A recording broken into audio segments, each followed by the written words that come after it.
First of all, I was میں ایک طویل عرصے کے لیے جیل میں تھا، اور جب میں جیل سے باہر آیا تو میرے خاندان نے مجھ سے تعلق توڑ لیا اور اپنی اپنی زندگیوں میں مگن ہو گئے۔ یہ جان ہے، ایک بے گھر امریکی۔ had nowhere to go. Jail سے باہر آنے پر میرے پاس کوئی ٹھکانہ موجود نہیں تھا، اسی لیے مجھے کرائسس سینٹر جانا پڑا، جہاں سے مجھے یہاں بھیج دیا گیا۔ یہ گزشتہ جون کی بات ہے، اور تب سے اب تک میرے پاس اپنی شناخت سمیت کوئی بھی چیز نہیں تھی، کچھ بھی نہیں۔ جان بے گھر ہونے کے بعد ریاست میری لینڈ میں واقع Montgomery County Coalition for the Homeless میں پناہ لینے کے لیے آئے، جہاں انہیں عارضی طور پر رہنے کے لیے ایک ٹھکانہ میسر آیا۔ Okay, John, is anything else you'd like to have beside this? How about some sandwich? مگر بدقسمتی سے بے گھر ہونے کے اس سفر میں جان اکیلے نہیں۔ 2014 میں بے گھر افراد کے اعداد و شمار سے متعلق امریکی کانگریس میں جمع کرائی گئی ایک رپورٹ بتاتی ہے کہ جنوری 2014 میں امریکہ بھر میں 5,78,424 افراد بے گھر تھے۔ ان میں سے 69% بے گھر افراد کے لیے قائم کیے گئے مختلف رہائشی پروگرامز کا حصہ تھے۔ دنیا میں ایک سپر پاور سمجھے جانے والے اس ملک میں بھی لوگ بے گھری کے مسئلے سے دوچار ہو سکتے ہیں۔ اس کا تصور کرنا امریکہ سے باہر اور خاص طور سے پاکستان جیسے ترقی پذیر ملک میں لوگوں کے لیے شاید کچھ مشکل ہو۔ جی بتائیے گا کہ یہاں ندیم خان پاکستانی نژاد امریکی ہیں جو مونٹگومری کاؤنٹی میں صحت اور ہیومن سروسز کے شعبے کے ساتھ بطور اسپیشل نیڈز ہاؤسنگ کے چیف کے طور پر کام کر رہے ہیں۔ ندیم خان کہتے ہیں کہ بے گھر ہونے کی بہت سی مختلف وجوہات ہو سکتی ہیں۔ اب ان کے بہت سارے ریزن ہیں، اس میں جو ہیں وہ فیملیز بھی ہیں، اس میں جو ہیں وہ انڈیویجولز بھی ہیں۔ انڈیویجولز کے ریزن جو ہیں ہوم لیسنس کے وہ ذرا مختلف ہیں۔ اس میں عام طور پہ مینٹل ہیلتھ کے ایشو ہوتے ہیں، اس میں عام طور پہ ڈرگس کے ایشو ہوتے ہیں، کو اکرنگ ڈس آرڈرس ہم اسے کہتے ہیں، وہ ایشو ہوتے ہیں۔ مگر جو فیملی ہوم لیسنس ہے اس کے 2 میجر ایشو ہیں۔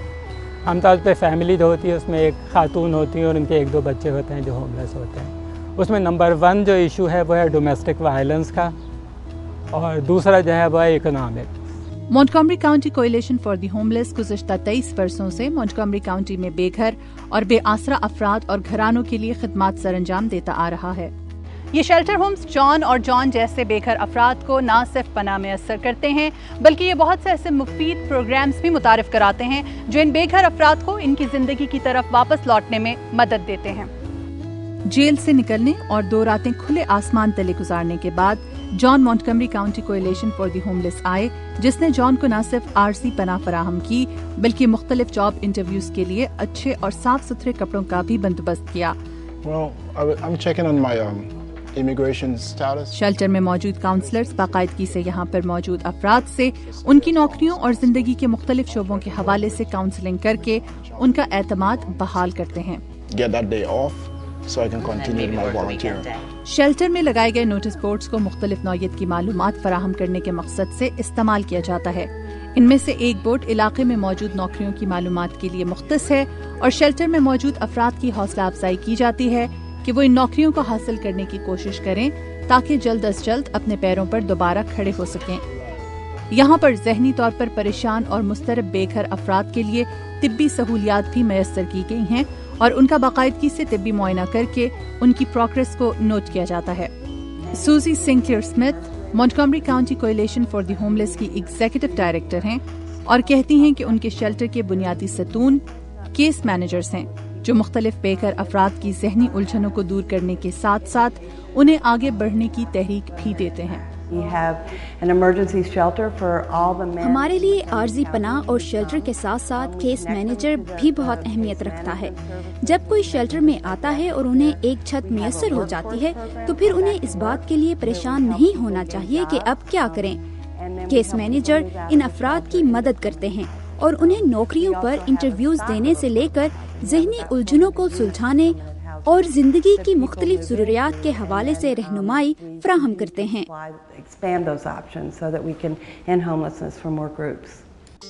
لیکن اس سب کے باوجود شیلٹر میں زندگی گزارنا آسان نہیں۔ ایک بڑے سے کمرے میں بہت سارے بنک بیڈز لگائے گئے ہیں جن پر بے گھر افراد مختصر سامان کے ساتھ پڑے رہتے ہیں کہ اب یہی ان کی زندگی کی حقیقت ہے۔